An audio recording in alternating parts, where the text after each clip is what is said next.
প্রিয় বন্ধুগণ আমার, সুতরাং আপনাদেরকে জানাতে চাই 90% মুসলমানের জমি এখনো পর্যন্ত রাম বাম নাস্তিক মুরতাদ এই জমিনের উপরে মুসলমানদের বুকের উপরে দাঁড়িয়ে আমার নবীকে নিয়ে বাজে মন্তব্য করবে।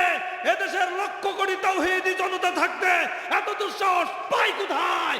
আমরা বাংলাদেশের টেকনাফ থেকে তেতুলিয়া, রূপসা থেকে পাথুরিয়া, সুন্দরবন থেকে বান্দরবন পর্যন্ত এমন প্রতিবাদের দুর্গ গড়ে তুলব যেই দুর্গের সামনে দাঁড়িয়ে কোন নাস্তিক মুরতাদ বেঈমান আমাদের সামনে দাঁড়াতে পারবে না।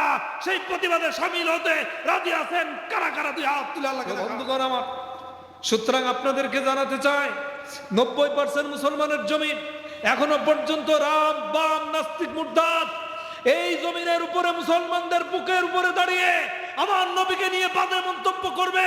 এদেশের লক্ষ কোটি তাওহীদি জনতা থাকতে এত দুঃসাহস পাই কোথায়? আমরা বাংলাদেশের টেকনাফ থেকে তেতুলিয়া, রূপসা থেকে পাথুরিয়া, সুন্দরবন থেকে বান্দরবন পর্যন্ত এমন প্রতিবাদের দুর্গ গড়ে তুলব যেই দুর্গের সামনে দাঁড়িয়ে কোন নাস্তিক মুরতাদ বেঈমান আমাদের সামনে দাঁড়াতে পারবে না।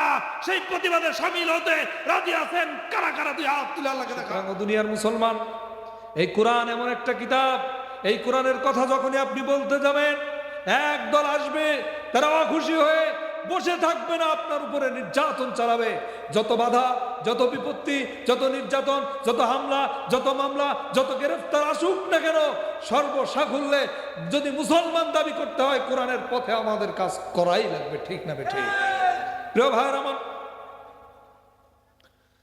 এবার নবী করিম সাল্লাল্লাহু আলাইহি ওয়াসাল্লাম এই কোরআনের দাওয়াত দেওয়ার কারণে কাফেররা সিদ্ধান্ত নিল যে মুহাম্মদ এক আল্লাহর দাওয়াত দিচ্ছে, ওই দাওয়াত যদি সে দিতে থাকে তাহলে যে কোনো মূল্যে মানুষেরা দাওয়াত গ্রহণ করে নেবে। এই জন্য তারা প্রতিবন্ধকতা তৈরি করলো। আল্লাহ রাব্বুল আলামিন তাদের এই কথাটা কি সেই দিন সিদ্ধান্ত নিল, সেই সিদ্ধান্ত নেওয়ার কথাটা আল্লাহ কুরআনুল কারীমের ভিতরে জানিয়ে দিয়েছেন। ওয়াকালাল্লাযীনা কাফারু লা তাসমাউ লিহাযাল কুরআনি ওয়ালগাউ ফীহি লাআল্লাকুম তাগলিবুন। আল্লাহ রাব্বুল আলামিন চমৎকার করে কাফেরদের সিদ্ধান্তের কথা কুরআনুল কারীমের ভিতরে কোট করে দিয়েছেন। আল্লাহর নবী যখনই কোরআনের দাওয়াত দিতে চাইবে, কাফেররা বলল মুহাম্মদ যেন এই কোরআনের দাওয়াত না দিতে পারে। লা তাসমাউ লিহাদাল কুরআন, মুহাম্মাদের মুখ থেকে মানুষেরা যেন কোরআন শুনতে না পারে, এই জন্য প্রতিবন্ধকতা তৈরি করতে হবে। ওয়ালগাউ ফীহি লাআল্লাকুম তাগলিবুন, বাধা দিতে হবে, প্রতিবন্ধকতা তৈরি করতে হবে। এই জন্য তারা বাধা দিতে শুরু করলো। প্রিয় ভাইরা আমার, বাধা দিতে দিতে দিতে দিতে বাধা দেওয়ার পরে, নির্যাতন করার পরেও আমার নবীর মুখ থেকে যখন কোরআনের দাওয়াত বন্ধ হয় না, তারা তখন আরো কঠিন সিদ্ধান্ত নিয়েছে। বলেন তো দেখি, সেই সিদ্ধান্ত জানার দরকার আছে না নাই? আজও দেখবেন যারা এই চিন্তা করে যে কোরআনের মাহফিল থেকে আমরা যে দুর্নীতি করি, দুর্নীতির বিপক্ষে কথা বলবে, কারণ কোরআন এমন একটি কিতাব, চোরের পক্ষে কোরআন একটা কথাও নেই, দর্শকের পক্ষে একটা কথাও নেই, জেনাকারের পক্ষে একটা কথাও নেই, দুর্নীতিবাজদের পক্ষে একটা কথাও নেই। কোরআন থেকে কথা বললেই আমাদের চরিত্রের বিরুদ্ধে যাবে, আর কোরআনের কথা এই জন্যেই বাধা দিতে হবে যেন আমাদের বিরুদ্ধে না বলতে পারে। কারণ বললেই কি হবে? এই দেশ ধর্মপ্রাণ মুসলমানের দেশ, মুসলমানেরা যদি বোঝে আমাদের চরিত্র এত নিকৃষ্ট মানের, তাহলে কি করবে? তাহলে তারা আমাদের কাছ থেকে সরে যাবে, আর সরে গেলেই আমাদের ক্ষমতা চলে যাবে। এই জন্য আপনারা দেখবেন বিভিন্ন জায়গায় তারা তাফসীর মাহফিলে বাধা দিয়েছে, 144 ধারা জারি করেছে। ও দুনিয়ার মুসলমান, এটা সিদ্ধান্ত যেরকম কাফেররা নিয়েছিল, আজও ক্ষমতার লোভে পড়ে এরাও যে সিদ্ধান্ত নিয়েছে ওই মুশরিকদের সিদ্ধান্ত।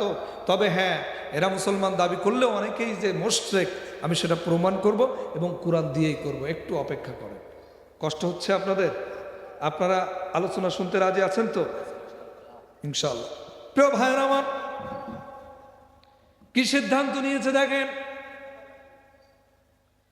আল্লাহর নবী বিশ্বনবী সাল্লাল্লাহু আলাইহি ওয়াসাল্লাম যখন কোরআনের দাওয়াত দিচ্ছেন, এই কোরআনের দাওয়াত দেয়া তিনি যখন বন্ধ করলেন না, বন্ধ না করার কারণে কাফেররা সিদ্ধান্ত নিল যে কোনো মূল্যে মুহাম্মাদের মুখ থেকে এই কোরআনের দাওয়াতটা বন্ধ করতে হবে। বন্ধ করতে গেলে এখন যদি মুহাম্মদ সাল্লাল্লাহু আলাইহি ওয়াসাল্লাম উন্মুক্তভাবে ঘুরে বেড়ায়, তাহলে এই কোরআনের দাওয়াত কোনোভাবে বন্ধ করা যাবে না। এই জন্য তারা সিদ্ধান্ত নিল, হয় তাকে হত্যা করতে হবে, তা না হলে তাকে গ্রেফতার করে রাখতে হবে। আজও দেখবেন সেই আমলের যেই কাফেররা সিদ্ধান্ত নিল যে হয় হত্যা করতে হবে আর না হয় গ্রেফতার করতে হবে, আজও ইসলাম বিরোধীরা দেখেন একই সিদ্ধান্ত নিয়েছে। কোরআনের হক কথাগুলো যারা বলে, যাদের মুখ থেকে কোরআনের বাণী শুনে অমুসলিমরা মুসলমান হয়, সেই সমস্ত আলেম, সেই সমস্ত মাওলানা, সেই সমস্ত বক্তাদের গ্রেফতার করে বিনা অপরাধে বছরের পর বছর জেল খাটিয়েছে। ঠিক কিনা বলেন? ও দুনিয়ার মুসলমান, এদেশের একজন খ্যাতনামা আলেমে দ্বীন মুফতি আমির হামজা, কি অপরাধ ছিল, অপরাধটা কি শোনেন? তাকে কেন গ্রেফতার করা হলো আপনাদেরকে জানাই যায়। কারণ যে সমস্ত মানুষরা কোরআন বিরোধী সিদ্ধান্ত নিয়েছে, এখনো পর্যন্ত অনেকেই তাদেরকে ভালোবাসেন। তাদেরকে ভালোবাসার কারণে আপনার অবস্থা যে কোথায় হবে সেটা আমি প্রমাণ করার চেষ্টা করতেছি। ধারাবাহিকভাবে সামনের দিকে আগালেই আপনারা বুঝতে পারবেন ইনশাআল্লাহ। তো আমির হামজা, তিনার অপরাধটা কি? তিনি এক জায়গায় ওয়াজ করেছেন, তার ওয়াজ শুনে নাকি একজন ব্যক্তি কি দুইজন ব্যক্তি তারা ইন্সপায়ার হয়েছে। ইন্সপায়ার হয়েছে কি বঙ্গভবন ভাঙতে। তা ভাঙতে গেছে কি দিয়ে? কাশি দিয়ে। কাশি চেনেন আপনারা? ধান কাটা কাশি, এই কাশি দিয়ে। আচ্ছা বলেন তো, কাশি দিয়ে কি বঙ্গভবন ভাঙা যায়? আমি বলি, কারোর ওয়াজ থেকে যদি ইন্সপায়ার হয়ে উৎসাহ পেয়ে যদি কাশি দিয়ে বঙ্গভবন ভাঙতে যাওয়ার কারণে গ্রেফতার করা লাগে, তাহলে আমি বলবো আগে গ্রেফতার করা লাগবে এদেশের নায়ক নায়িকা, গায়ক গায়িকা। ঠিক কিনা বলেন? কেন? কারণ আপনারা পত্রিকা খুলে দেখবেন সিনেমা স্টাইলে ধর্ষণ, সিনেমা স্টাইলে ব্যাংক ডাকাতি, সিনেমা স্টাইলে চুরি। যেই জায়গা থেকে স্টাইল নেওয়ার কারণে চুরি হয়, যেই জায়গা থেকে স্টাইল নেওয়ার কারণে আমার মা বোনেরা ধর্ষণ হয়, যেই জায়গাতে স্টাইল নেওয়ার কারণে এদেশের ব্যাংক লুটপাট হয়, সেই দেশের নায়ক নায়িকা, গায়ক গায়িকা, পরিচালকরা আজ পর্যন্ত কেউ কি গ্রেফতার হয়েছে? তাদেরকে গ্রেফতার করা হয়নি, বরঞ্চ তাদেরকে নমিনেশন দিয়ে এমপি বানানো হয়েছে। ফেরদৌসকে বানানো হয়নি। তার মানে ওরা নর্তকীদের জায়গা করে দিয়েছে আর ইসলাম ওলাদেরকে গ্রেফতার করেছে। ওদের উদ্দেশ্য তৎকালীন কাফেরদের যা, এদের উদ্দেশ্যও তাই। প্রিয় ভাইয়ের আমার, এই মুফতি আমির হামজা মাত্র অল্প কয়েকদিন আগে কোরআনের দাওয়াত দিয়ে তিনি তার মঞ্চ থেকে 10 জন অমুসলিমকে মুসলমান বানিয়েছে। সুবহানাল্লাহ বলেন। বলেন তো দেখি, এই 3টা বছর তিনি যে গ্রেফতার ছিলেন, ওই 3টা বছরে আরো যদি মাহফিল করতে পারতেন, তাহলে আরো অনেকেই মুসলমান হতে পারতো কি পারতো না? এবার যারা বিনা অপরাধে গ্রেফতার করিয়েছেন, আপনার কাছে আমার প্রশ্ন হলো, আপনি যেই দল করেন, আপনার এই তৃণমূল পর্যায়ের নেতা থেকে শুরু করে আপনার সেরা নেতা শেখ মুজিব পর্যন্ত যত নেতা আজ স্বাধীনতার পর থেকে এই পর্যন্ত এসেছে, কয়জন নেতা এই দেশের অমুসলিমদের কানে কোরআনের দাওয়াত দিয়ে মুসলমান বানিয়েছে? কয়জন বানিয়েছে? বানিয়েছে? বানানো তো দূরের কথা, এদের সাথে মিশে আরো ধর্ষক হয়েছে, জিনাকার হয়েছে, চোর হয়েছে, লুটতরাজ হয়েছে, বেঈমান হয়েছে। কথা বলেন ঠিক না বেঠিক? এরা এত বেঈমানের বেঈমান, এদেশে তারা যেখানে গেছে সেই অঙ্গনটা নষ্ট করেছে। এদেশের শিক্ষা ব্যবস্থার মেরুদণ্ড ভেঙে দিয়ে বঙ্গোপসাগরে নিক্ষেপ করেছে। এদেশের অর্থনীতিকে একেবারে মাটির সাথে ধসিয়ে দিয়েছে। এদেশের ব্যাংকগুলো লুটপাট করে এদেশ থেকে টাকা পাচার করে বেগম পাড়ায় জমা করেছে। ঠিক কিনা বলেন? এই কথাগুলো যখনই বলতে গিয়েছে তখনই এরা বাধা দিয়েছে। আচ্ছা বলেন তো, এই জায়গায় আমাদের ট্যাক্সের টাকা আছে না? আপনার টাকা আছে না? আমার টাকা আছে না? আমি তো আওয়ামী লীগ করি না, আমার টাকা নেওয়ার অধিকার আওয়ামী লীগকে কে দিল? কথা বলেন, কথা বলেন, কথা বলেন। কে দিল? কেউ দেয়নি। আল্লাহি, আল্লাহর কসম, এই আমার হক নষ্ট করার কারণে কিয়ামতের দিন আমি অবশ্যই মামলা দায়ের করব। আর কিয়ামতের দিন দেবে কোত্থেকে? অত খেয়ে বসে আছে। আর আমার মামলায় গ্রেফতার হয়ে, কারণ হক হলো 2 প্রকার, একটা হলো হাক্কুল্লাহ আর একটা হলো হাক্কুল ইবাদ। আল্লাহর হক আল্লাহ ইচ্ছা করলে ক্ষমা করবেন। আপনার হক যতক্ষণ পর্যন্ত আপনার কাছে পৌঁছায় না দেবে, ততক্ষণ পর্যন্ত সে জান্নাতে যাবে না, যত বড় ট্রিপল হাজি হোক না।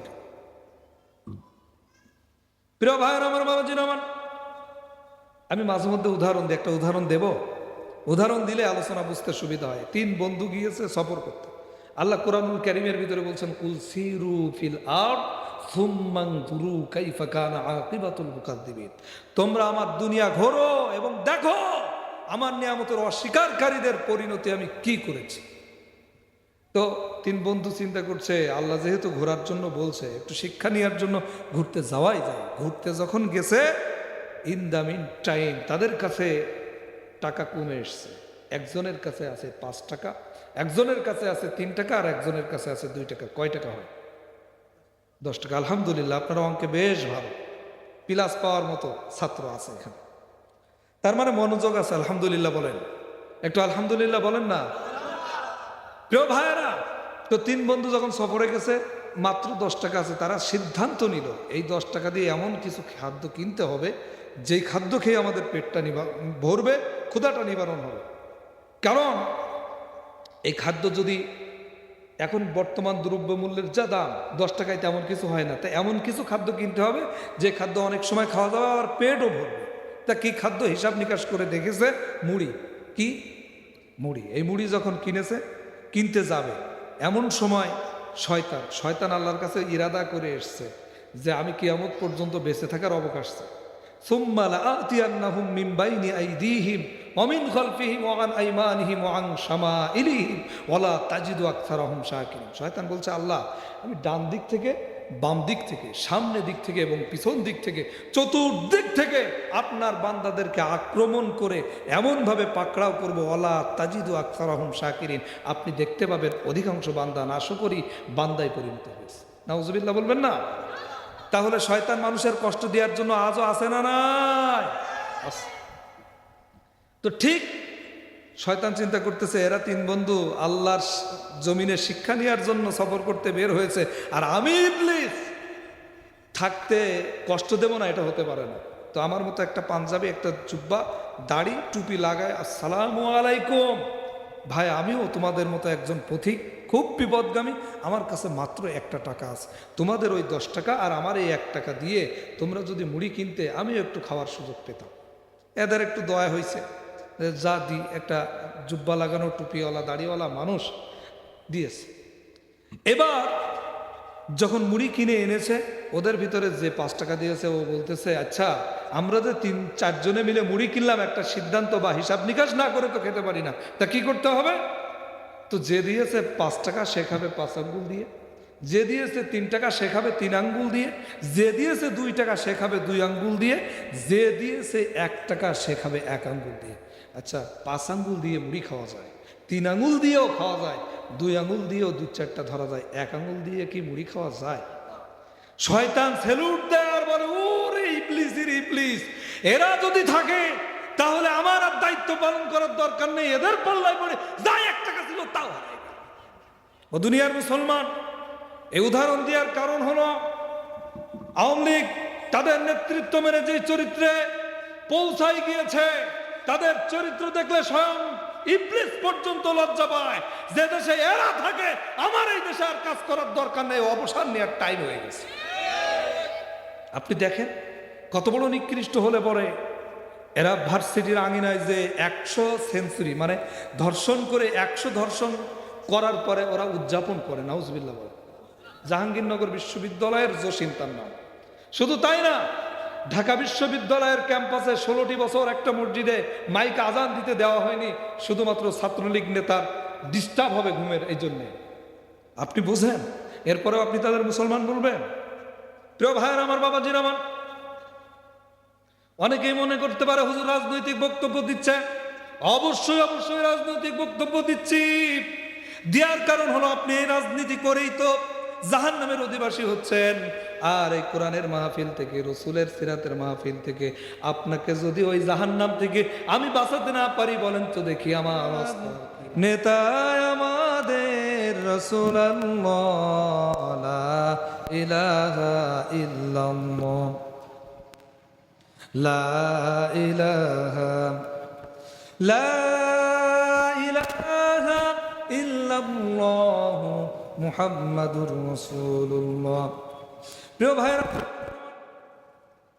কাফেররা সেদিন সিদ্ধান্ত নিল মুহাম্মদ সাল্লাল্লাহু আলাইহি ওয়াসাল্লাম যদি এই জমিনে বিচরণ করে উন্মুক্ত থাকে তাহলে যে কোনো মূল্যে সে কোরআনের দাওয়াত দিবে, কোরআনের দাওয়াত তার মুখ থেকে বন্ধ করা যাবে না। এই জন্য কাফেররা সেই দিন সিদ্ধান্ত নিল যে কোনো মূল্যে মুহাম্মদকে হয় হত্যা করতে হবে আর না হয় জেলখানায় আটকে রাখতে হবে। এই জন্য বিশ্বনবী সাল্লাল্লাহু আলাইহি ওয়াসাল্লাম যখন 7 বছর নবুয়তি পেলেন, তার মানে যখন তার 47 বছর বয়স, এই 47 বছর বয়সে আমার নবী সাল্লাল্লাহু আলাইহি ওয়াসাল্লাম যখন উপনীত হলেন, তখন কাফেররা তার মুখ থেকে কোরআনের কথাগুলো বন্ধ করার জন্য শিহাবে আবু তালিবের জেলখানায় তিনটা বছর আটকে রাখলেন। এই জন্যে আপনাদেরকে একটু বলছি প্রিয় ভাইরা, এই যে জেলখানা, এই জেলখানা কিন্তু যেন তেন জেলখানা না। আমাদের বর্তমানে বাংলাদেশে যে জেলখানা, সেই জেলখানাটা হলো একটা ঘর বা ঘরের ভিতরে আটকে রাখার মাধ্যমে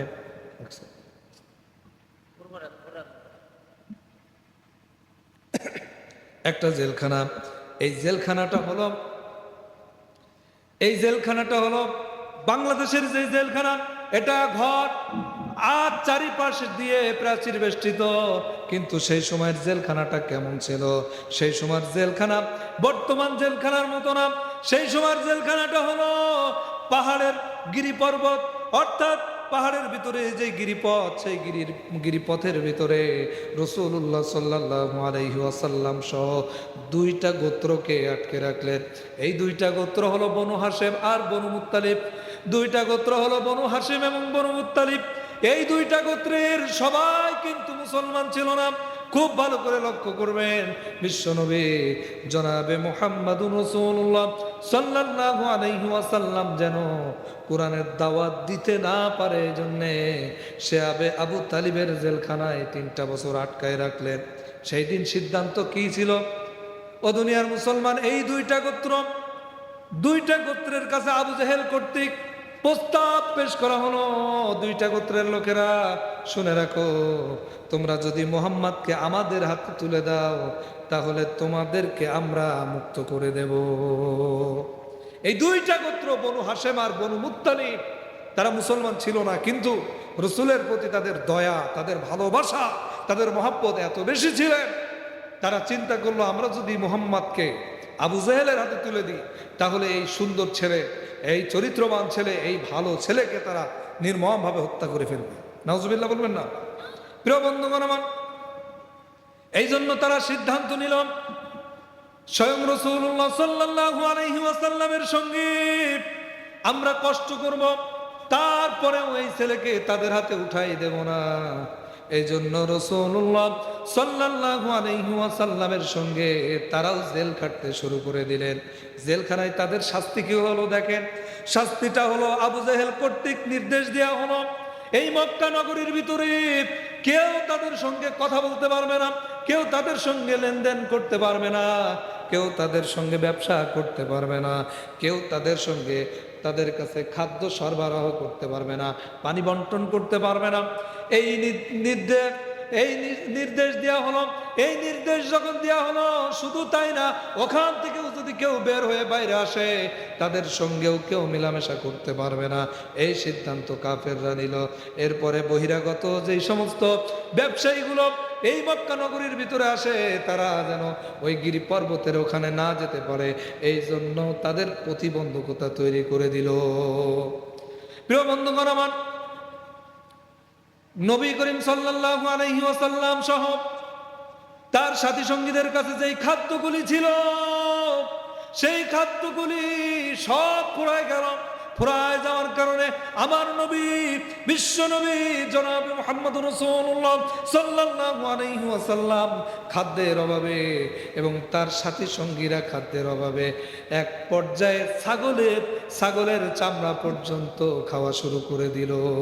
শুধু ছাগলের চামড়াই নয়, গাছের পাতা, গাছের ছাল খেতে খেতে পায়খানা হয়ে গেছে ছাগলের নাদির মতো।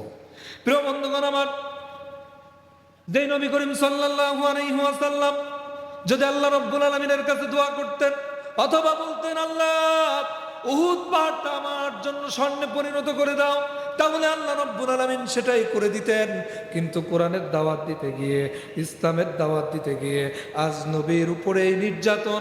আমার নবী খাদ্যের অভাবে গাছের পাতা খায়। ও দুনিয়ার মুসলমান, তাহলে বলেন তো দেখি, আমার নবী যে ইসলাম প্রচার করেছেন, সেই ইসলাম প্রচারের জন্য আমার নবীর কষ্ট হয়েছে কি হয় নাই?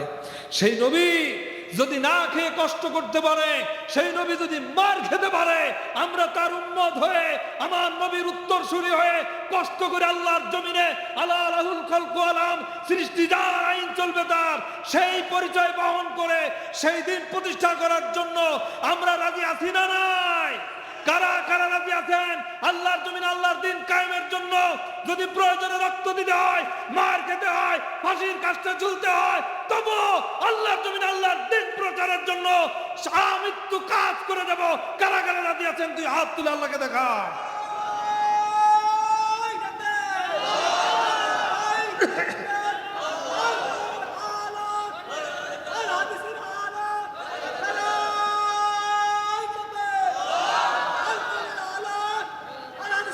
তুই একজন দেখছে হাত উঠায়নি।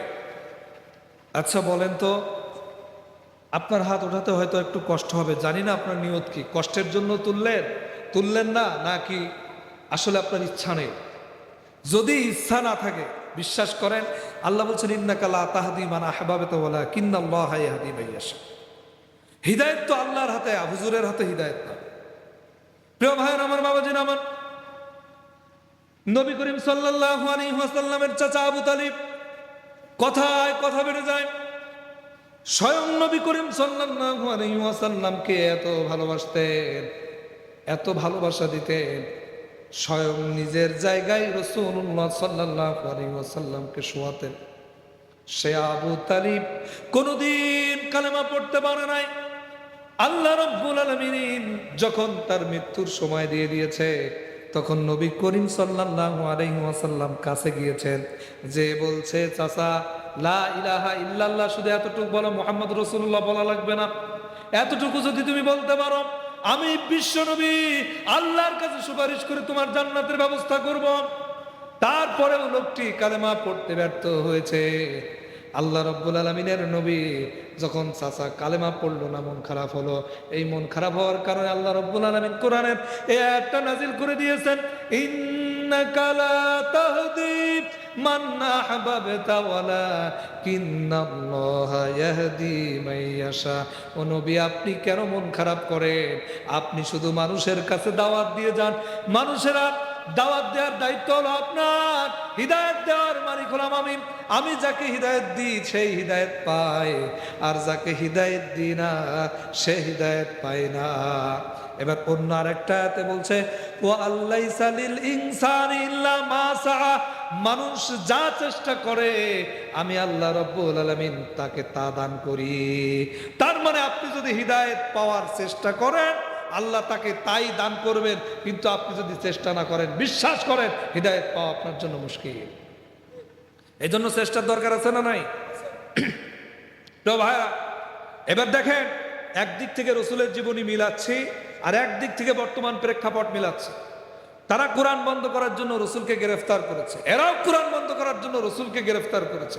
তারাও খাদ্য সরবরাহ বন্ধ করেছে, এরাও খাদ্য সরবরাহ বন্ধ করেছে। আয়না ঘরে যে মানুষগুলোকে আটকে রেখেছে, তাদের এমন খাদ্য দিয়েছে যে খাদ্যগুলো খাওয়াই যায় না, পায়খানা করতে মাত্র 3 মিনিট সময়। শুধু তাই নয়, তারা দিনে আসে না, রাতে অবস্থান করছে, এটা যেন বুঝতে না পারে, যেন নামাজ পড়তে না পারে। তারা মসজিদের আজান যখন দিত, সেই সময় তারা মিউজিক চালাই দিত। আপনারা জানেন না, শুনেছেন কিনা এই কথাগুলো? আয়না ঘরে যারা ছিল তাদের এই শাস্তি দিয়েছে। প্রিয় ভাইরা, কি অপরাধ ছিল এদের! এরা দিন প্রচার করত, এই কারণে এই শাস্তি দেওয়া হয়েছে। বন্ধুগণ আমার, এবার দেখেন এই রাসূলুল্লাহ সাল্লাল্লাহু আলাইহি ওয়াসাল্লামকে যে গ্রেফতার করলেন, এই গ্রেফতার করার কারণে একটা চুক্তিনামা তৈরি করলেন। আর 10-15 মিনিট যদি আলোচনা চলে আপনাদের কষ্ট হবে। একটা চুক্তি করলো, চুক্তিনামাটা বর্তমানে আমরা চুক্তিনামা করি, আপনাদের এইদিকে এই যে জমি বন্ধক হয়, একটু কথা বলবেন, জমি বন্ধক হয় না? এই জমি বন্ধকের সময় একটা কাগজে আপনার লেখাপড়া হয়, সেই কাগজটার নাম কি? স্টাম্প। এই তো আমার হুজুর বলতে পেরেছে, স্টাম্প। 50 টাকা, 100 টাকা, 150 টাকা, 200 টাকা, বিভিন্ন দামের স্টাম্প আছে। এটা কিসের তৈরি? কাগজের। কিন্তু তৎকালীন জামানায় তো কাগজও ছিল না, সেইভাবে কলমও ছিল না, এই জন্য তারা লিখতো চামড়ার। এই চুক্তিটা লেখা হলো রাসূলুল্লাহ সাল্লাল্লাহু আলাইহি ওয়াসাল্লাম জেলখানায়। এই জেলখানা থেকে কি নির্যাতন তাদের করা হয়েছে! মাত্র 4 মাস সেখানে ব্যবসায়ীদের ঢুকতে দেওয়া হতো, আর বছরের 8 মাস দেওয়া হতো আমার রাসূলকে। রাসূলুল্লাহ সাল্লাল্লাহু আলাইহি ওয়াসাল্লাম সহ মানুষেরা না খাওয়ার তীব্র যন্ত্রণা সহ্য করতে না পেরে, বিশেষ করে ছোট্ট ছোট্ট বাচ্চাগুলি এবং মহিলারা তারা কান্নাকাটা করত। তাদের আওয়াজ, তাদের আত্মচিৎকারে ওই গিরি পর্বতের ওই জায়গা পার হয়ে আশেপাশে গ্রামে গঞ্জে আওয়াজ পৌঁছে যেত। মানুষের কাছে যখন এই আওয়াজ পৌঁছে যেত, তারা বুঝতো যে রসুল বা তার সাথী সঙ্গীদেরকে নির্যাতন করার কারণে, তাদের ক্ষুধার তীব্র যন্ত্রণার কারণে তারা আত্মচিৎকার করছে। প্রিয় ভাইয়ের আমার, ওখানে কোনো খাদ্য সরবরাহ করার সুযোগ ছিল না।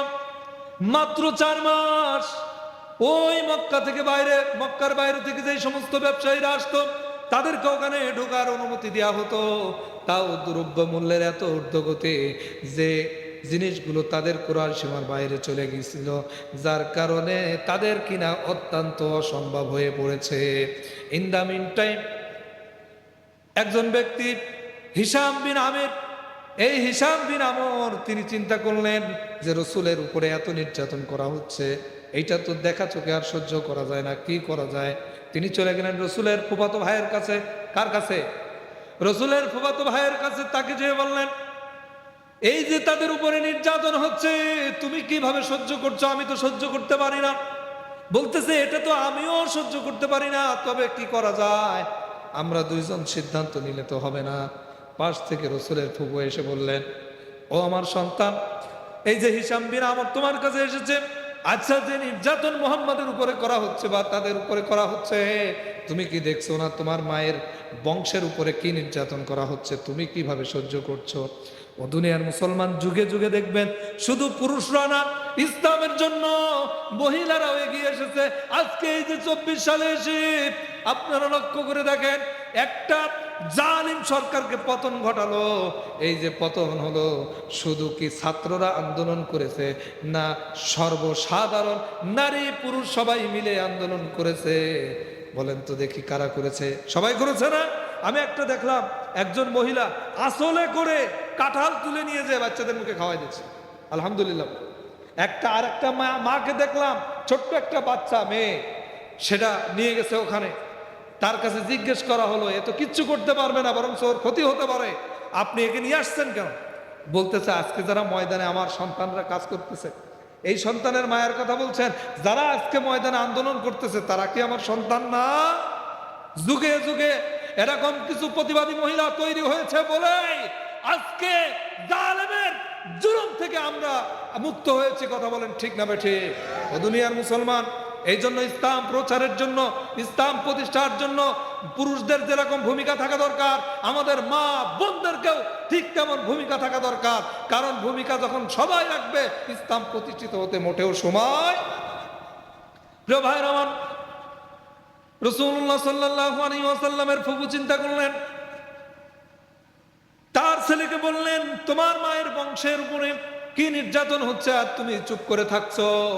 তুমি কি দেখো না আমরা যেরকম সুন্দর কাপড় চোপড় পরছি, যেরকম সুন্দর খাদ্য খাবার খাচ্ছি, আর তোমার মায়ের বংশের উপরে কত নির্যাতন, তাদের খাদ্যও নেই, তাদের কাপড় চোপড়ও ভালো ব্যবস্থা নেই, তুমি চুপ করে কি করে থাকো? তিনি বললেন, আমি তো চুপ করতে পারি না। তার ফুফাতো ভাই, তো কি করা যায়? আরো একজনকে তালাশ করতে হবে। এরকম তালাশ করতে করতে 5 জনকে একত্রিত করেছে। খুব মজাদার একটা ঘটনা আসতেছে ভাই, খুব মজার তথ্য আসছে, সুবহানাল্লাহ বলে। তো 5 জনকে একত্রিত করে তারা সিদ্ধান্ত নিল, আগামীকাল যখন মজলিস বসবে, সেই মজলিসে আমরা যে প্রতিবাদ জানাবো আবু জেহেল কর্তৃক যে চুক্তিনামা হয়েছে, এই চুক্তির বিরুদ্ধে। তারা সিদ্ধান্ত নিল। রাসূলুল্লাহ সাল্লাল্লাহু আলাইহি সাল্লামের ফুফাতো ভাই বললেন, ঠিক আছে, এই প্রস্তাব সর্বপ্রথম আমার পক্ষ থেকে যাবে। তিনি মাজায় কোমরে 2টা কাপড় বাঁধলেন। আচ্ছা, কোমরে আপনারা যখন কাজ করেন মাঠে ময়দানে ঘেরে ক্ষেত খামারে, তখন কোমরে কাপড় বাঁধেন না? বাঁধেন কেন? একটু যেন উৎসাহ বাড়ে, স্পৃহা বাড়ে, একটু যেন শক্তি যোগান দেয়। এই জন্য তিনি দুইটা বাড়লেন, দুইটা বাঁধলেন এই জন্য যে আবু জেহেলের সামনে একটা প্রতিবাদ করতে হবে। এটা তো যেন তেন ব্যাপার না, তিনি মাজায় যেন শক্তি প্রয়োগ করতে পারে, এই কারণে 2টা কাপড় বাঁধলেন। পরের দিন তিনি বললেন যে এই চুক্তিনামা আমরা ছিঁড়ে ফেলতে চাই। সুবহানাল্লাহ বলবেন না? তখন রাসূলুল্লাহ সাল্লাল্লাহু আলাইহি সাল্লামের ফুফাতো ভাই যখন এই প্রস্তাব দিলেন যে চুক্তি আবু জেহেল তুমি করেছো, এই চুক্তিতে আমরা খুশি না, আমরা এই চুক্তিনামা ছিঁড়ে ফেলতে চাই। তখন আবু জেহেল বলতেছে, আচ্ছা তোমরা যে কথাটা বলতেছো বলো, ভুল বলছো বলো। তখন বলছে, না আমরা মোটেও ভুল বলছি না, আমরা যা সিদ্ধান্ত নিয়েছি তাই বলছি। পাশ থেকে আরো 5 জন তারা বলল আমরাও তার সাথে একমত। সুবহানাল্লাহ। তখন আবু জেহেল বলছে, ও তার মানে তো তোমরা আগের থেকে সিদ্ধান্ত নিয়েই তারপরে এগিয়ে বসছে, এ তো গত রাত্রে সিদ্ধান্ত হয়ে গেছে। আবু জেহেল কি বদমাইশ দেখে। In the mean time Abu Talib এতদিন পর্যন্ত ওখান থেকে বের হতে পারেনি, মানে সে আবু তালিবের জেলখানা থেকে বের হতে পারেনি, কিন্তু আজকে বের হয়েছে। কেন বের হয়েছে? বের হওয়ার কারণ হলো রাসূলুল্লাহ সাল্লাল্লাহু আলাইহি ওয়াসাল্লামের কাছে আল্লাহ রাব্বুল আলামিন ওহী নাযিল করে দিলেন। ওহী নাযিল করে দিয়ে জানিয়ে দিয়েছেন, ও নবী আপনাদের বিরুদ্ধে যে চুক্তিনামা হয়েছে, ওই চুক্তিনামার যেই জায়গায় আল্লাহর নাম আছে, শুধুমাত্র কেবলমাত্র সেই জায়গাগুলো অক্ষত আছে, আর বাকিগুলো আমি এমন পোক পাঠিয়েছি বাকি সবগুলো খেয়ে ফেলেছে। সুবহানাল্লাহ। আগামীকাল সকালবেলা বলে। এবার দেখেন এই চুক্তি লিখেছিল কে? আবু জেহেল। কে লিখেছিল? আবু জেহেল। এখানে আল্লাহর নাম আসলো কোত্থেকে? তার মানে সে বা তারা আল্লাহকে বিশ্বাস করতেন, কিন্তু শুধু এক আল্লাহ বলে তাকে মানতেন না, আল্লাহর সাথে অন্য কাউকে শরীক করতেন। কাদেরকে শরীক করতেন? লাত, মানাত, উজ্জা, হবল। প্রিয় ভাইরা, তো ওখানে আল্লাহর নামগুলো অক্ষত আছে, কিন্তু আল্লাহর সাথে শরীক করতেন কাদের? লাত, মানাত, উজ্জা, হবল। আর আজ যাদের কথা বলছি, যারা এই 16টি বছর নির্মম নির্যাতন করেছে, তারাও যে মুশরিক, আমি প্রমাণ করার জন্য এই কথাটা টানছি। দেখেন, খেয়াল করেন, অনেকেই রাগ করতে পারেন, কিন্তু আপনি যদি মুশরিকের পিছনে যান আপনি অমুসলিম হতে পারেন, আপনি যদি মুশরিকের পিছনে যান আপনি জাহান্নামী হতে পারেন। আমি আপনাকে সতর্ককারী হিসাবে এই কথাগুলো জানাচ্ছি। প্রিয় ভাইরা, তারাও যে মুশরিক সেটা প্রমাণ করছে। প্রমাণ কি? তখন তারা পূজা করতো অমুসলিমরা লাত, মানাত, উজ্জা, হবল, আর এখনো অমুসলিমরা পূজা করে মা সরস্বতী, মা কালী, মা দুর্গা, আছে না? এখন এদেশের সবচাইতে ওই দলের তৎকালীন সরকারের, মানে 5ই আগস্টের আগের সরকারের সর্বপ্রধান কে?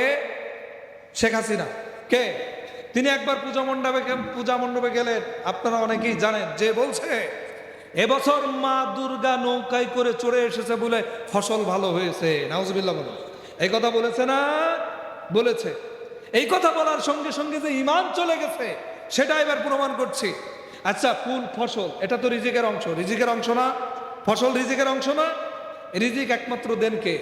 আল্লাহ রাব্বুল আলামিন নিজেই বলছেন, ওমা মিন দাব্বাতিন ফিল আরদি ইল্লা আলাল্লাহি রিজকুহা।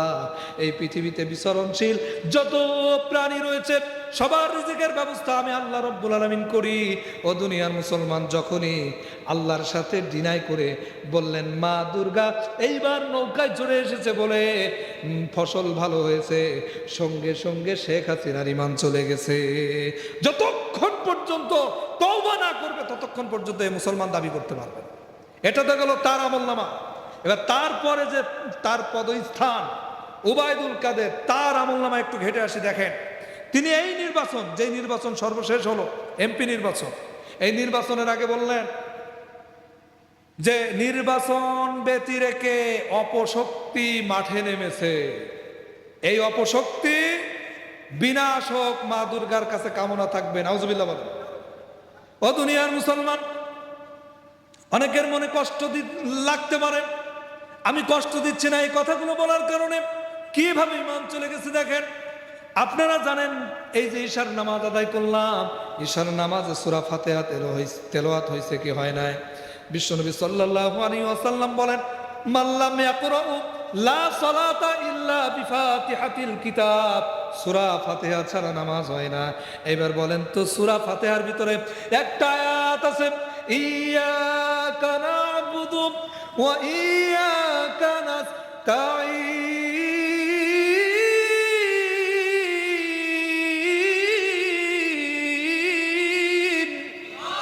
আল্লাহ রাব্বুল আলামিন বলেন, আমাদেরকে কোরআনের এই আয়াত নাজিল করে দিয়ে আমাদেরকে শিখাই দিচ্ছেন, বান্দা তুমি আমার কাছে বলো ইয়াকা না'বুদু, একমাত্র কেবলমাত্র শুধুমাত্র তোমারই ইবাদত করে, ওয়া ইয়াকা নাস্তাঈন, এবং শুধুমাত্র তোমার কাছে সাহায্য প্রার্থনা করি।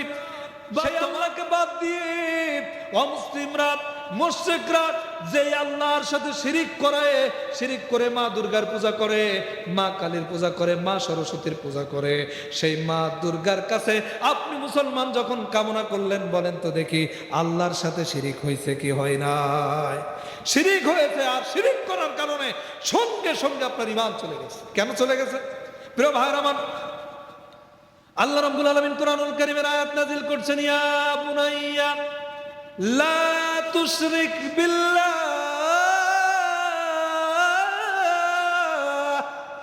হযরত লুকমান আলাইহিস সালাম তার সন্তানদেরকে ডাক দিয়ে বলছে, হে বৎস, লা তুশরিক বিল্লাহ, আল্লাহর সাথে শিরিক করো না, আল্লাহর সাথে অংশীদার সাব্যস্ত করো না। আল্লাহ হলো এক, কুল হুয়াল্লাহু আহাদ, আল্লাহ একক, আল্লাহর কোনো অংশীদার নেই। ও দুনিয়ার মুসলমান, ইন্না শিরকা লাযুলমুন আযীম, শিরিক হলো বড় জুলুম। আর যেই ব্যক্তি আল্লাহর সঙ্গে শিরিক করলো, আল্লাহ বাদ দিয়ে অন্যের কাছে সাহায্য প্রার্থনা করলো, বলেন তো দেখি ঈমান চলে গেছে না আছে? এটা তো গেল ওয়াকুল কাদের। এবার সালমান এফ রহমান দরবেশ বাবার আমলনামা ঘেটে আসে। তিনি বললেন, হাদিসে অনেক ভুল আছে, তবে কোরআনে একটু কম আছে। নাউজুবিল্লাহ বলেন। কাছে কোরআনে ভুল আছে তবে কম, হাদিসে অনেক। নাউজুবিল্লাহ বলেন। এবার কোরআনে ভুল আছে কিনা দেখেন। যালিকাল কিতাবু লা রাইবা ফি, আল্লাহ রাব্বুল আলামিন সূরাতুল বাকারা এর আয়াত নাযিল করে দিয়ে জানিয়ে দিয়েছেন, এই হলো সেই কিতাব। যালিকাল কিতাবু লা রাইবা ফি, এই হলো সেই কিতাব যার ভিতরে যাররা পরিমাণ সন্দেহের অবকাশ নেই। ভুল থাকা তো দূরের কথা, এই কিতাবের ভিতরে কোনো সন্দেহ নেই। সুবহানাল্লাহ বলেন। এবার যদি কেউ বলে কোরআনে ভুল আছে, তার ঈমান আছে? আল্লাহর প্রতি তার ঈমান নেই, কারণ আল্লাহর কথার সাথে সে ডিনাই করেছে। কি বলেন হুজুর?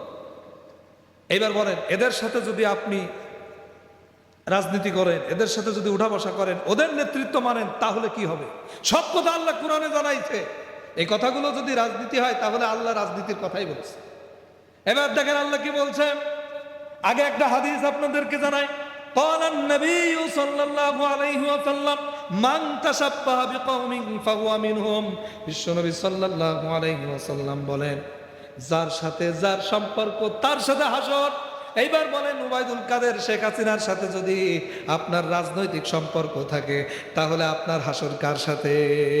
ইতিমধ্যেই প্রমাণ হয়েছে সে মুশরিক। আর সেই মুশরিকের সাথে যদি আপনার হাসর হয়, আপনার অবস্থান কোথায় হবে? এবার দেখেন জাহান্নামে যে হবে, আল্লাহ রাব্বুল আলামিন আরো জানাচ্ছেন, ইয়াউমা নাদউ কুল্লু উনাসিন বিইমামিহিম। আল্লাহ রাব্বুল আলামিন বলছেন, কিয়ামতের ময়দানে আমি মানুষদেরকে তার নেতা সহকারে ডাকবো, নেতা সহকারে ডাক দেব, দিয়ে তাদের কাছে জিজ্ঞেস করব। কি জিজ্ঞেস করবে? তাদেরকে জাহান্নামে দেয়া হবে। এবার যদি আপনার ওবায়দুল কাদের নেতা হয়, আপনার যদি শেখ হাসিনা নেতা হয়, আপনার যদি সালমান এফ রহমান নেতা হয়, ওই নেতা আপনার সামনে যাবে। নেতা সামনে যাওয়ার জন্য কি হবে? আল্লাহ রাব্বুল আলামিন অন্য আয়াতে বলেন, রব্বানা আরিনাল লাযাইনি আযাল্লানা মিনাল জিন্নি ওয়াল ইনসি নাজআলহুমা তাহতা কুদামিনা লিয়াকুনা মিনাল আসফালিন।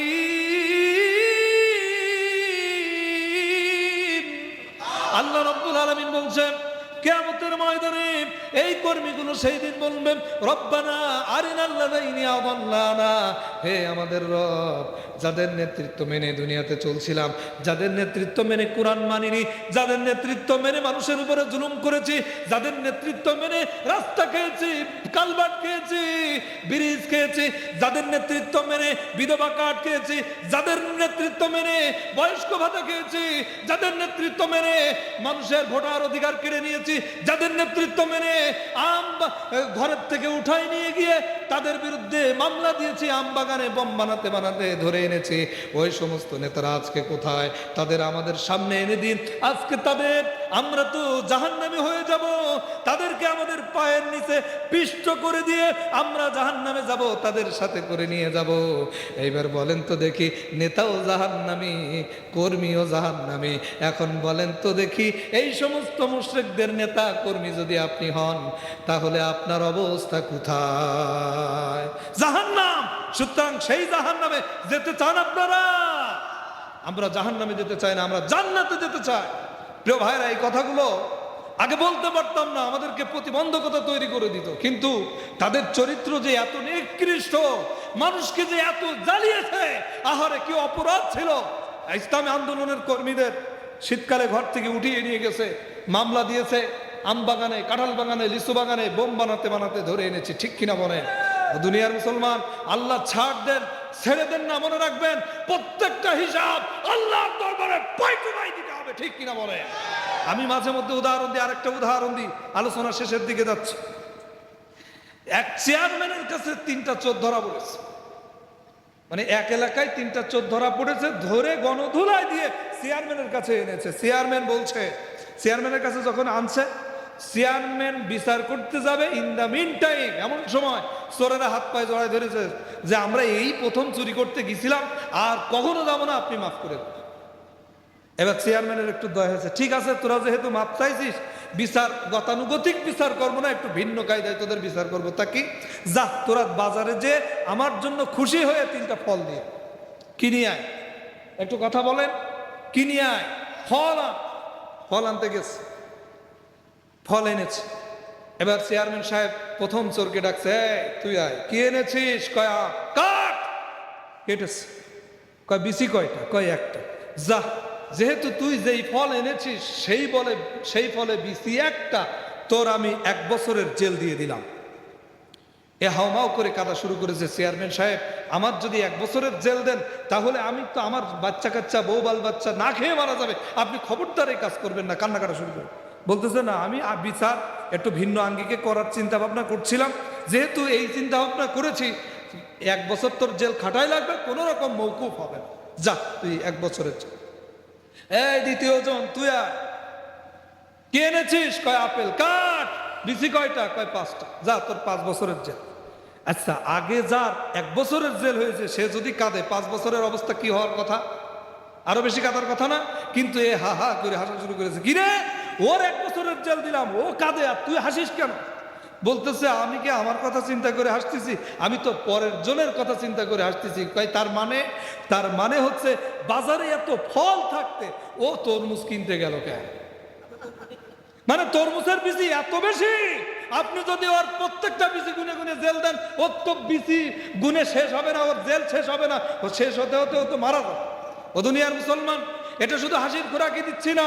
আল্লাহ রাব্বুল আলামিন কুরআনুল কারীমের ভিতরে বলছেন, ফামান ইয়ামাল মিসকালা যাররাতিন খায়রান ইয়ারা ওয়া মান ইয়ামাল মিসকালা যাররাতিন শাররান ইয়ারা। কিয়ামতের ময়দানে কেউ যদি যাররা পরিমাণ ভালো কাজ করে থাকে, সেটা দেখানো হবে এবং তার উত্তম প্রতিদান দেওয়া হবে। পক্ষান্তরে কেউ যদি যাররা পরিমাণ খারাপ কাজ করে থাকে, সেটাও দেখানো হবে, তার শাস্তিও দেওয়া হবে। সুতরাং যারা অপরাধ করেছেন, এখনো সময় আছে, তওবা করুন। তা না হলে আল্লাহর কাছে প্রত্যেকটা বিষয়ের হিসাব দিয়েই তারপরে আপনাকে জান্নাত অথবা জাহান্নামে যাওয়া লাগবে। ঠিক কিনা বলেন? রাগ করতেছেন? আলোচনা শেষ করে দেব ভাই? হুজুর চলুক। কতক্ষণ চলবে? আরো অল্প কিছু সময় না? আমাকে 12টা পর্যন্ত টাইম দিছে। হ্যাঁ, তো আমি চিন্তা করতেছি এত কষ্ট আপনাদের দেব না। এখনো 2 ঘন্টা। আলহামদুলিল্লাহ, আলহামদুলিল্লাহ, আমার ভাইরা আলোচনায় মজা পাচ্ছে না? আচ্ছা, কষ্ট হচ্ছে কার কার একটু দেখি তো। কষ্ট হচ্ছে? কষ্ট হচ্ছে ভাই? কষ্ট 2-1 জনের হতে পারে। তবে দেখেন, সাহাবা ইকরাম যদি এই কোরআনের জন্য মার খেতে পারে, রক্ত দিতে পারে, যদি জীবন দিতে পারে, তাহলে আজকে একটু সামান্য কষ্ট যদি কোরআনের জন্য দিতে পারি, এই কোরআনের জন্য কষ্ট করার কারণে আল্লাহ রাব্বুল আলামিনের কাছে আমরা সকলেই হাত উঁচু করে দোয়া করব, আল্লাহ এই কষ্টের বিনিময়ে আমাদের সকলকে একসাথে জান্নাতে যাওয়ার তৌফিক দিও। আমি দাঁড়াতে হবে। এবার নবী করিম সাল্লাল্লাহু আলাইহি ওয়াসাল্লাম পাল্টা বক্তব্য দিলেন, চাচা আচ্ছা আপনাদের এই প্রস্তাব মেনে নিলে আপনারা এইগুলো দিবেন, আচ্ছা আমি একটা প্রস্তাব দিই। প্রস্তাবটা হলো, আমি আমার কথা যদি আপনারা মানেন, আপনারা মানলে পরে আমি মুহাম্মদ কথা দিচ্ছি শুধু মক্কাই নয়, মক্কা এবং মক্কার বাইরের সমস্ত মানুষেরা আপনাদেরকে অধিপতি হিসাবে, নেতা হিসাবে মেনে নেবে এবং এই পৃথিবীতে বসবাস করবে কর দিয়ে। কি দিয়ে? আবু জেহেল বলছে, মুহাম্মদ তুমি এই কথা বলছো? তাই নাকি? বলছে এই কথা যদি হয়ে থাকে একটা কেন, তুমি 10টা বলো। লোভটা ছিল কিসের লোভ? ক্ষমতার লোভ। কিসের লোভ? ক্ষমতার লোভ। তখন বলছে আচ্ছা বলো দেখি তোমার কি কথা। তখন আবারও রাসূল দাওয়াত দিলেন, লা ইলাহা ইল্লাল্লাহ, এক আল্লাহর দাওয়াত মেনে নাও, এক আল্লাহকে রব হিসাবে মানো। তখন বলতেছে ও এই কথা বলবা, এই কথা বাদে অন্য কিছু বলো, নাউজুবিল্লাহ বলে। প্রিয় ভাইরা, এরপরে রসুলের উপরে নির্যাতন আরো করা শুরু হয়েছে, হিজরত করেছে, মারার জন্য প্ল্যান করেছে। 100 উট যে রসুলকে হত্যা করতে পারবে তাকে উপহার দেওয়া হবে, ঘোষণা দেওয়া হয়েছে। রসুল মক্কায় থাকতে পারেন নাই, মদিনায় চলে গেছেন। কি চরিত্র অর্জন করেছে প্রিয় ভাইরা! এই জন্য আমাদেরও চরিত্র অর্জন করতে হবে। আমরা কারোর হক নষ্ট করব না, আমরা আল্লাহর জমিন, আল্লাহর দিন কায়েমের চেষ্টা করব। শুধু একটা হকের ছোট্ট একটা রসুলের ঘটনা বলেই আমি এই ঘটনা বলে শেষ করবো ইনশাল্লাহ। প্রিয় ভাইরা আমার, রসুলের জীবনী কখনো বলে শেষ করা যাবে না। আজকে যেটা বলছি এইটা শুনে এখান থেকে কিছু শিক্ষা নিয়ে যান। রাসূলুল্লাহ সাল্লাল্লাহু আলাইহি ওয়াসাল্লাম মৃত্যুর মাত্র 3 দিন আগের ঘটনা বলছি। তিনি প্রচন্ড আকারে অসুস্থ হয়ে গেলেন। আমার নবী প্রচন্ড জ্বর অবস্থায় তিনি জোহরের নামাজ পড়তে মসজিদুন নববীতে আসলেন। এসে জোহরের সালাত আদায় করালেন।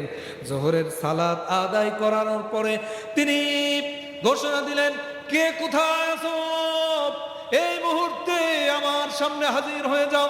সঙ্গে সঙ্গে 2000 সাহাবী উপস্থিত হয়ে গেলেন। উপস্থিত সাহাবীদের ভিতরে রাসূলুল্লাহ সাল্লাল্লাহু আলাইহি ওয়াসাল্লাম ঘোষণা দিলেন, ও আমার সাহাবীরা, তোমাদের সঙ্গে লেনদেন হয়েছে, মুআমালা হয়েছে, তোমাদের সাথে চলাফেরা হয়েছে। আমি যদি কারোর কাছে ঋণী থাকি, যেইভাবে আমি যদি কারোর কাছে ঋণী থাকি, তাহলে আমি মুহাম্মদ সাল্লাল্লাহু আলাইহি ওয়াসাল্লাম এই পৃথিবীতে জীবিত থাকতে আমার কাছ থেকে ঋণটা পরিশোধ করে নাও। আমার কাছ থেকে তোমরা ঋণটা পরিশোধ করে নাও।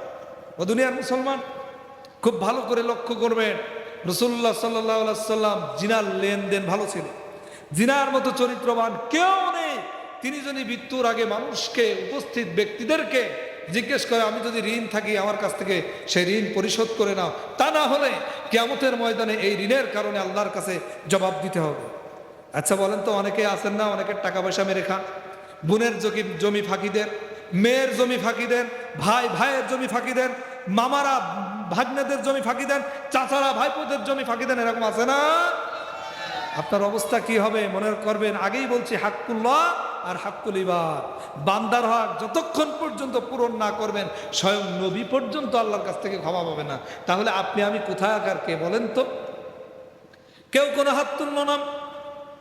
এবার নবী করিম সাল্লাল্লাহু আলাইহি ওয়াসাল্লাম বললেন, তাহলে আমি যদি কাউকে কোনোভাবে কষ্ট দিয়ে থাকি, আমি নবী যেইভাবে তাদেরকে কষ্ট দিয়েছি সেইভাবে আমি নবীকে কষ্ট দিয়ে প্রতিশোধ গ্রহণ করে না। পিছন দিক থেকে একজন সাহাবী হাত তুললেন, নাম হলো জুরআ। নাম কি? জুরআ।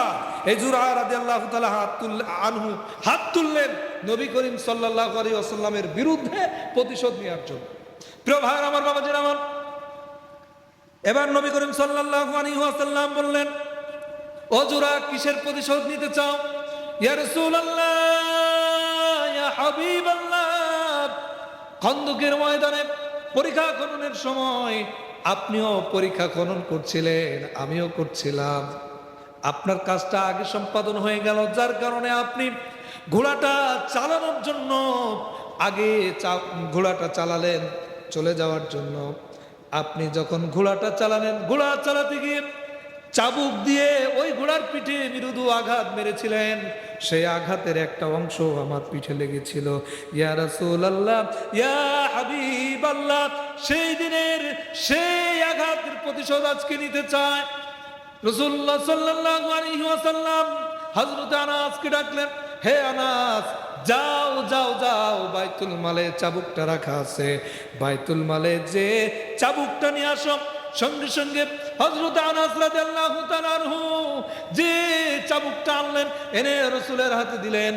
রাসূলুল্লাহ সাল্লাল্লাহু আলাইহি ওয়াসাল্লাম জোরার হাতে দিলেন।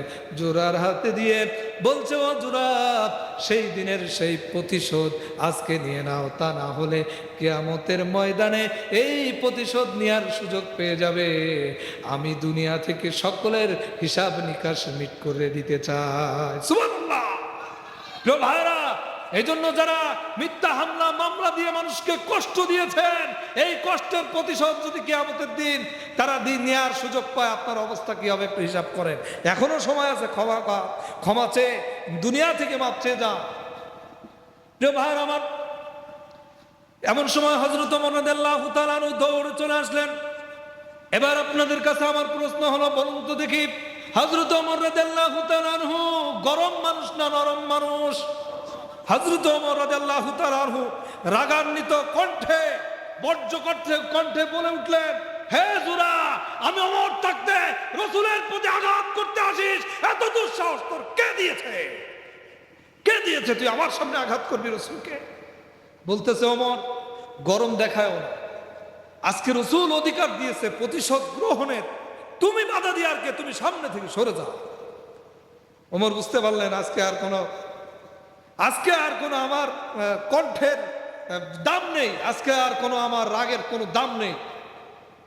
তো তিনি বলছেন, এবার গদগদ কণ্ঠে বলছেন, হে জোরা, আমরা রাসূলকে কলিজা দিয়ে ভালোবাসি।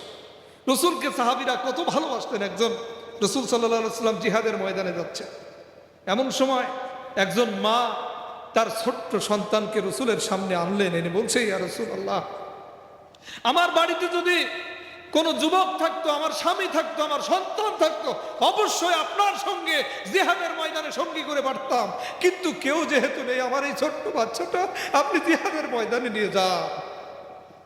রাসূল বলছেন, এই ছোট্ট বাচ্চাটাকে নিয়ে যে কি করব? এ তো জিহাদ করতে পারবে না। বলছে, জানি ইয়া রাসূলুল্লাহ, জিহাদ করতে পারবে না, কিন্তু আমার সন্তান আমার রাসূলের দিকে যখন কাফের ছেলেরা তীর নিক্ষেপ করবে, সেই তীরের সামনে ঢাল হিসেবে আমার সন্তানটাকে ধরবেন, অন্তত পক্ষে আমার রাসূলের দিকে ধেয়ে আসা তীর 8টা 10টা খেয়ে হজম করে আমার রাসূলকে হেফাজত করবে। সুবহানাল্লাহ। ও দুনিয়ার মুসলমান, রাসূলুল্লাহ সাল্লাল্লাহু আলাইহি ওয়াসাল্লাম বলছেন, লা ইউমিনু আহাদুকুম হাত্তা আকুনা হাব্বা ইলাইহি মিন ওয়ালিদিহি ওয়া ওয়ালাদিহি ওয়ান নাসি আজমাইন। ততক্ষণ পর্যন্ত তোমরা মুমিন হতে পারবে না যতক্ষণ পর্যন্ত তোমার সন্তান সন্ততি, তোমার পিতামাতা, ওয়ান নাসি আজমাইন, এবং পৃথিবীর সমস্ত মানুষের চেয়ে আমি নবীকে ভালোবাসতে না পারবে।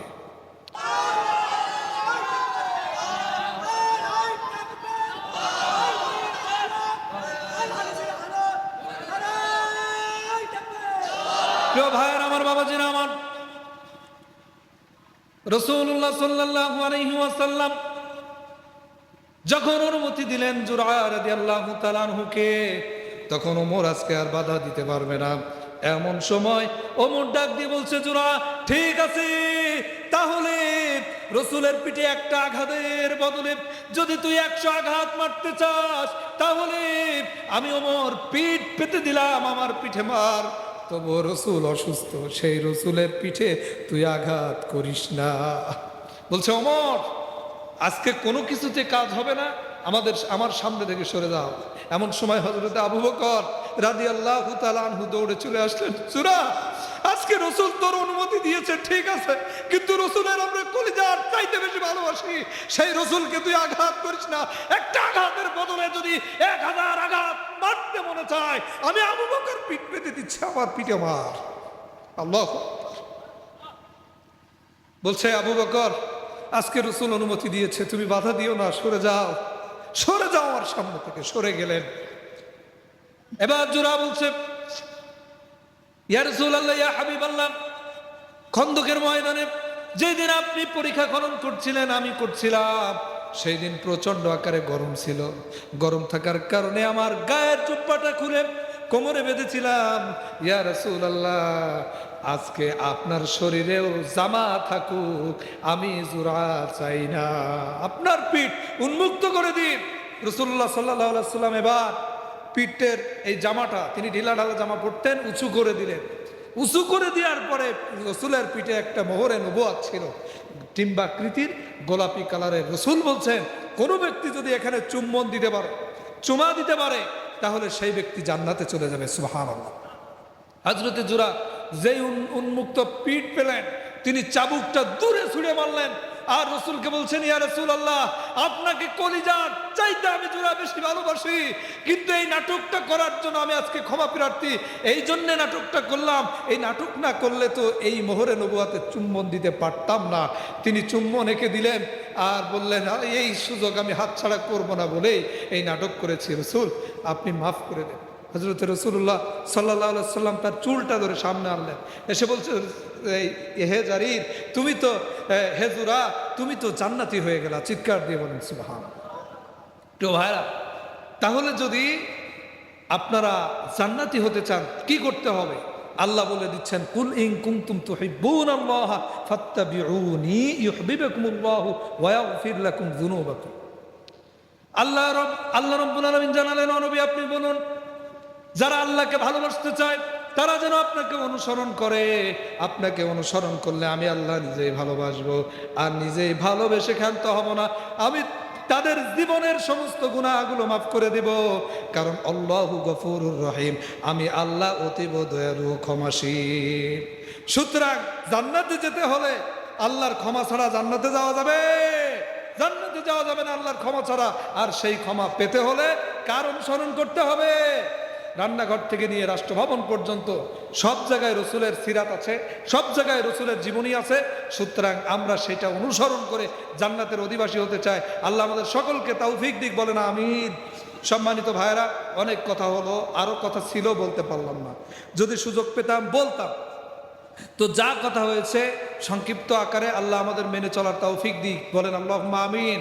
আপনাদের একটু কষ্ট দিয়ে ফেলেছি, কষ্ট দেওয়ার কারণে আমি ক্ষমা প্রার্থনা করছি। সকলে আমাকে ক্ষমা করবেন আর আমার জন্য প্রাণ খুলে দোয়া করবেন।